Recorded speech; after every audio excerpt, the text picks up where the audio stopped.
Hey, what's up, everybody? As you can see, it's just me. This is I guess I'll call it a Royce rant. Mike is still sleeping. He was up pretty late last night because of what happened to our channel again.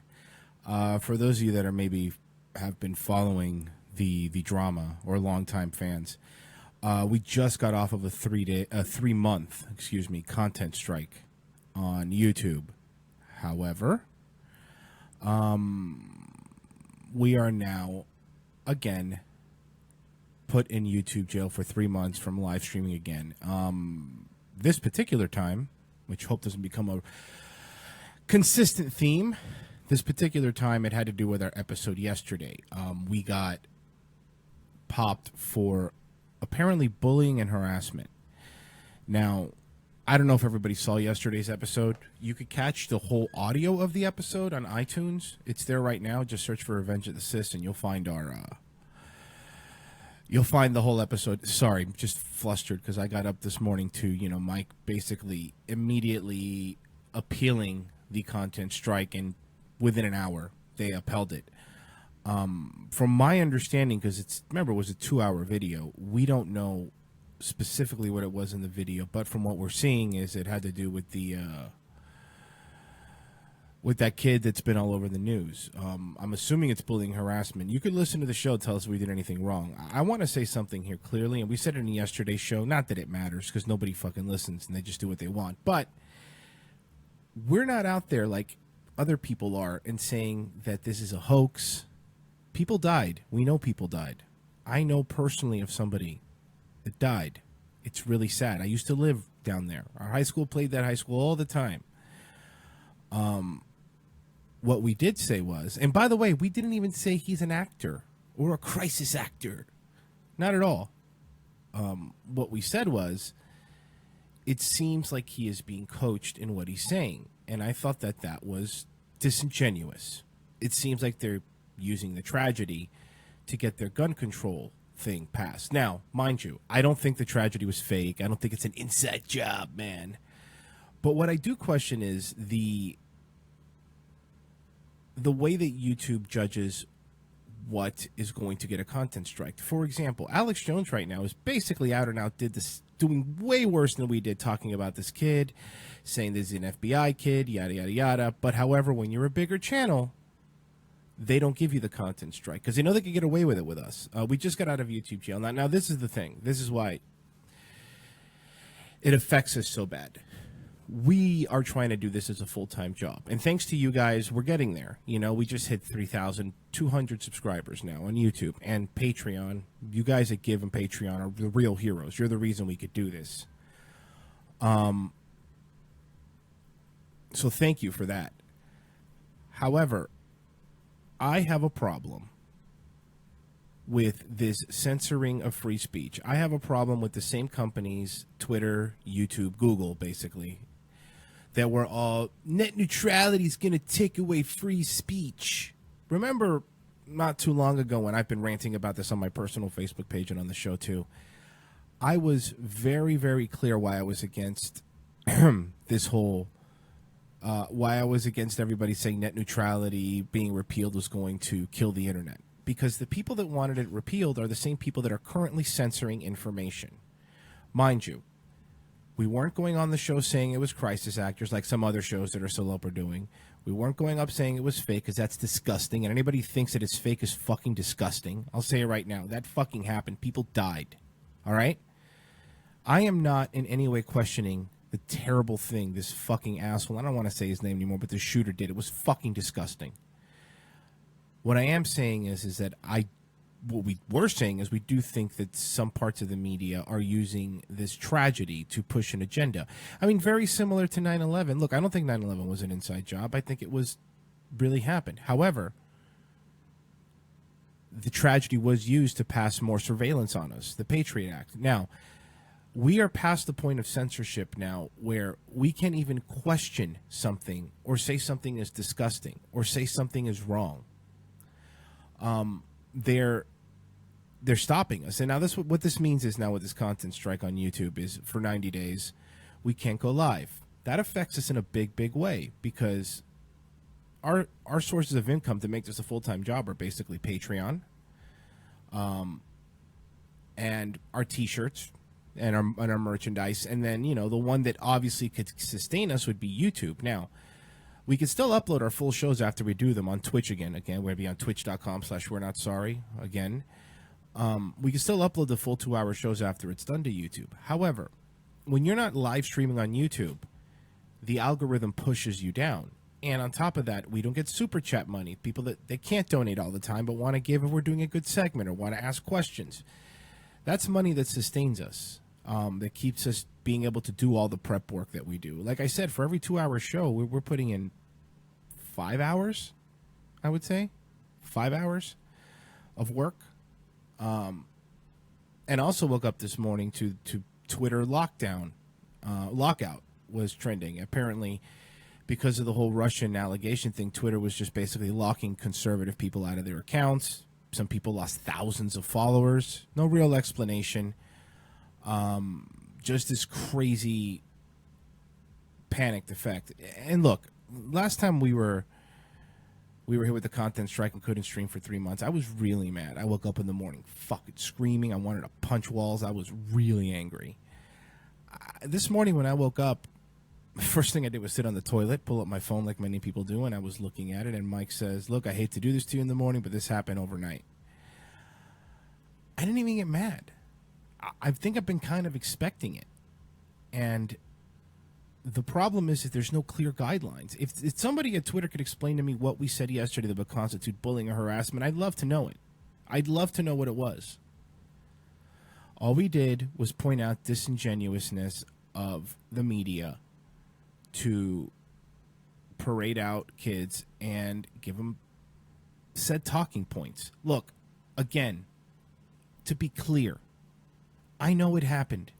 I know it wasn't fake. It wasn't set up. People died. This kid had a mental disorder. Actually, all we've been saying is the FBI dropped the ball. However, some people are using this tragedy to capitalize. And our free speech has been pushed back. We can't go live. Now we're going to be afraid to talk about it because if it goes up on YouTube, what's considered bullying every time we talk about this kid? In terms of the people that are asking in the chat, yeah, the full episode I'm going to put it up on Vimeo. I'll link it and I'll share it on the Facebook account once the full episode is up. But you can't hear the full episode right now. It's in RSS form. Just search for Revenge of the Sis anywhere you get podcast. Will pop up. It's episode 84. So I'm definitely going to make sure the episode stays up there. It just can't be on YouTube. What I could ask everybody that's listening or listening to this via replay, number one, share this video. That'll help. Number two, we have a backup account on YouTube. It's tinyurl.com/ROTC backup. It's in the description of this video. If we could build up a backup account that we can monetize and also go live with, which we need at least 1,000 subscribers on the backup account to do that, it could hold us off for the 3 months that we are going to be off of YouTube. YouTube's algorithm prefers pushing their live content versus uploaded videos, 2-hour uploaded videos. They get squashed, they get pushed down. We see that because when we go live on YouTube, we see how many views we get versus when we upload a video from Twitch, how many views we get. I mean, it's a third, maybe. So we know it's being pushed back. We know it's happening. And we've grown in spite of that, thanks to you guys. Seriously, 3,200 subscribers. Mike said it before. We should have 7,000 easy. But we're getting pushed down. We're getting forced unsubs. And we know Twitter's going to be next. And listen, you guys listen to our show. You know what we're about, all right? We're not nut jobs. We're not tinfoil hat wearing people. If we see something looks shady, we're going to talk about it. We want an open discussion. I don't think criticizing somebody's talking points, regardless of their age, is bullying or harassment. I think it's open discord. It's how people learn, and we're gonna keep doing it. This has become both of our full-time job.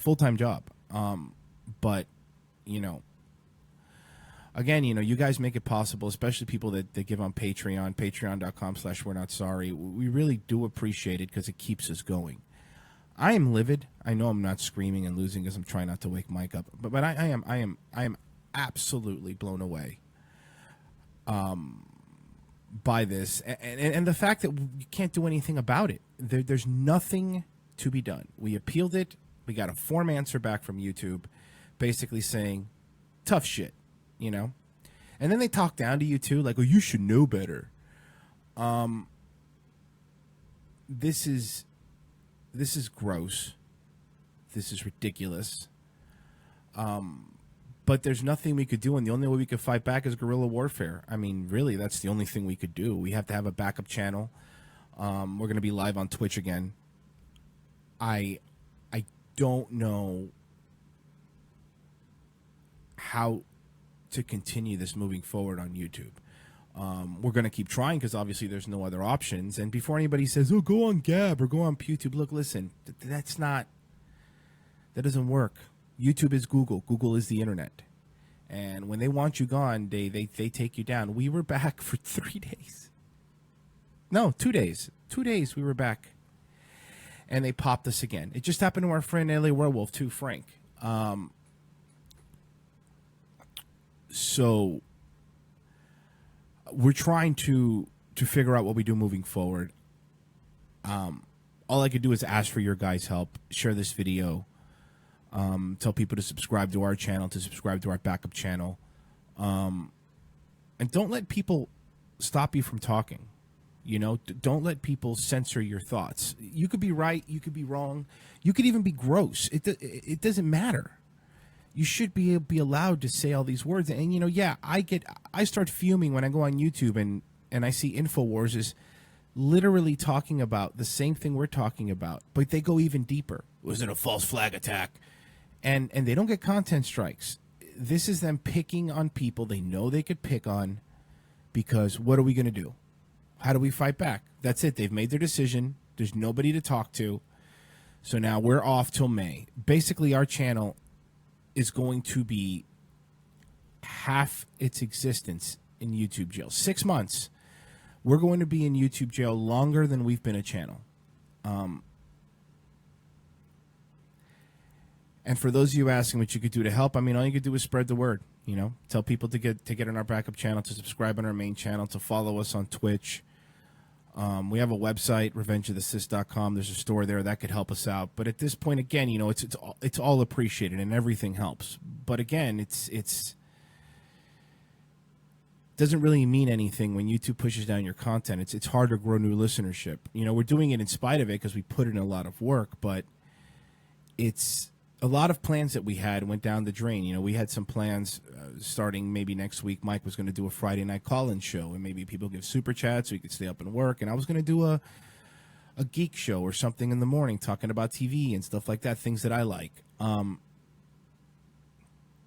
That doesn't look like it's going to be something that's going to happen now, at least not till we're out of it, because, again, it costs us money to do this. You know, when we're not, we need to make this sustainable, and we're going to keep putting in the time. We're going to keep doing it, and hopefully after the next 3-month ban we don't get popped again. But honestly, I'm not sure that's going to happen. It seems at this point, when they have it out for you, they have it out for you. I am right now trying not to lose my shit, because regardless of how angry I get, I already learned from last time, it's not going to fix anything.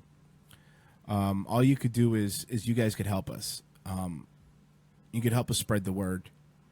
You could help us tell people about our show and about what's going on and about the YouTube censorship. But next time that I say the reason I don't give a shit about net neutrality, this is why. This is why. They don't want a free and open internet. A company that consistently censors everything we do. How do they have the audacity to say they want a free and open exchange of information on the internet? No, you don't. You want an internet that is 100% controlled and governed by your talking points, what you want to do. And even in spite of all that, fucking still lost the election. Even in spite of all that, you still lost the election. And if you think this is going to change my mind or change anybody's mind, no, it's not. Do you understand when people are out there screaming that something doesn't look right, and then you start censoring them? You're reinforcing their opinion. You're reinforcing their opinion that something is wrong when you are telling people you're not allowed to say that. It's like Bill Hicks' old line, you're free to do what we tell you. And that's it. It used to be the government, but it's not anymore, really. It's not. It's the internet. It's the flow of information. They have a monopoly on the flow of information. Look, as much as you might hate the Daily Stormer, they should be allowed to exist on the internet as much as anybody else should. And to sit here and say we're bullying when there's fucking thousands of channels out there that are ripping on people, calling all conservatives murderers. There's videos right now, that you could go to on YouTube and see that just videos about everybody in the NRA are murderers, they're complicit. Everybody in Senate who voted for gun law, didn't vote for gun laws is complicit. That's not bullying. That's allowed. That's allowed because it fits the narrative. However, when we go out there and we preface it by saying the shooting was real, it was disgusting, the FBI dropped the ball. And the one question we have is, man, it seems really weird that this kid, I'm not going to say his name because I don't want to get banned. It seems really weird that this kid might be getting some sort of talking points, like they're capitalizing on a tragedy, not making up a tragedy, not a false flag attack, but maybe capitalizing on a tragedy is odd. I'm very sorry, but it doesn't fit. Because when there's, look at this for a second. When there's a bunch of Muslim terrorist attacks or Islamic terrorist attacks, Islamist extremist terrorist attacks, I never see CNN or MSNBC or all these people getting people that lost family members, their victims or friends on the news saying, look, we need to tighten up our immigration policy. We have to end chain migration. They don't do that. Even though there's a lot of people that think that, they don't get on the news. They don't get on and they don't get to say what they think. However, when it's a tragedy that fits the left's narrative, it 100% gets pushed to the forefront. And that becomes the talking point. They want to put these 17 dead bodies on conservatives' doorsteps. However, when Sandy Hook happened under Obama, nobody put those bodies on Obama's doorstep. And it's this weird hypocritical thing going on. And again, we are 100% fine with being criticized. We don't delete criticisms. We leave everything up there. You say whatever you want about us. But it's one thing to allow criticism. It's another thing to completely silence us. And again, we did the show yesterday. We never thought for a second anything we say would get us a content strike. We haven't done anything that would make that happen. Again, you guys can watch the episode yourself. I'll post a link on it later. It's going to be on Vimeo. You can follow us on Vimeo, Revenge of the Sis. We have some of our videos up there, but episode 84 will be up there. You can listen to the whole thing. You could tell us what we did was wrong. I think we're still going to do a show today at 4 on Twitch. The reason we were doing 5 days a week is because we were making money with Super Chat, so it made it possible for us to work 5 days a week. We're going to do it this week as we said we were going to do it. At least I think we are. But moving forward, we might have to move back to 4 days because logistically, money-wise, there's no benefit on going 5 days, and we want to make this sustainable. We want to make this a full-time job. We want to go more than 2 hours some days. We want to have more than one show. We want to be able to, give you guys, and especially the patrons, more stuff. We have ideas for skits, for pre-film stuff, all these things that we want to do. But if people aren't going to sit there and if YouTube's going to sit there and stop us, we have to rely on you guys. You guys are the ones. You're our fans. You're the ones that make it possible. But yeah, and I think I might post this on YouTube too if you want to give us some ideas. But listen, please, not with the Gab, not with the PewTube, none of that stuff. We understand that it exists. But it's not a matter of putting the videos up. It's a matter of YouTube has a built-in audience bigger than anybody in the world, and they know they do. And they're destroying livelihoods. I mean, look, it happens all the time. It even happened to Crowder. He got his channel back, but they destroy livelihoods. LA Werewolf, another one. They just mass flag you and they destroy you. If they don't like what you're saying, they destroy you. You can make a video right now about giving hormones to kids and how awesome it is and gender identity. No problem. No issue. You could be ruining kids. Not a fucking problem. Black Lives Matter can make a video right now calling all white people the devil and saying that we're all terrible and we all kill them. And that wouldn't matter. Wouldn't matter. However, if you question one aspect of something horrendous that happened, you will be shut down. And they did it to us. And that's why when this whole YouTube censoring thing came up, well, not censoring, but their new policy where you have to have at least 1,000 subscribers and 4,000 watch minutes, and other people are like, that's not a big deal. We were fighting for, yeah, that is a big deal. Even if it's a part-time hobby, if YouTube is making money off of you, then you should be making some money as well, even if it's a couple dollars.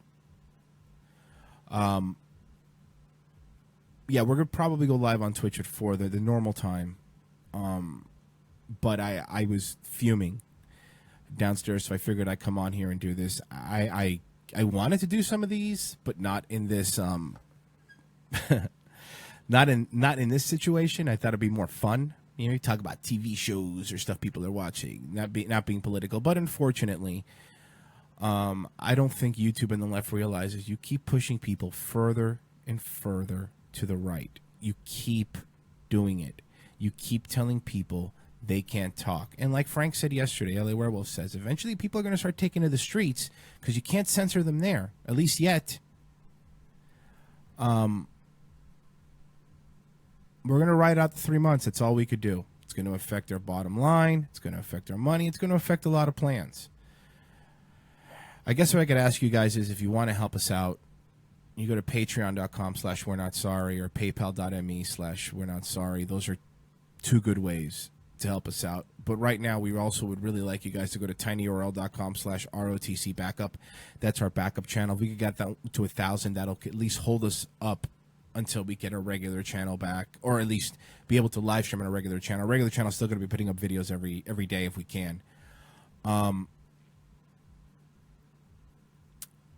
So yeah, I mean, I guess that's it. I could scream, I could lose my mind, but what does it matter? You know, it doesn't really matter. But we're not going to stop, because even if they take away our channel, we know there's people that care about what we're saying and want a different opinion out there other than Jimmy Kimmel crying whenever something bad happens, or Colbert making a shitty cartoon. We actually want to be funny, and even be apolitically funny too. I think that's pretty much all I have to say at this point. But yeah, we should be going live today at 4 again, and I hate to shill because I feel dirty doing it all the time. But patreon.com/we're-not-sorry, paypal.me/we're-not-sorry, and go to revengeofthesis.com and hit the shop if you want to buy a shirt. That's stuff that could help us. Help us right now. So yeah, guys, thanks so much for checking this out. I'll pop this up on a few different places, and see you this afternoon.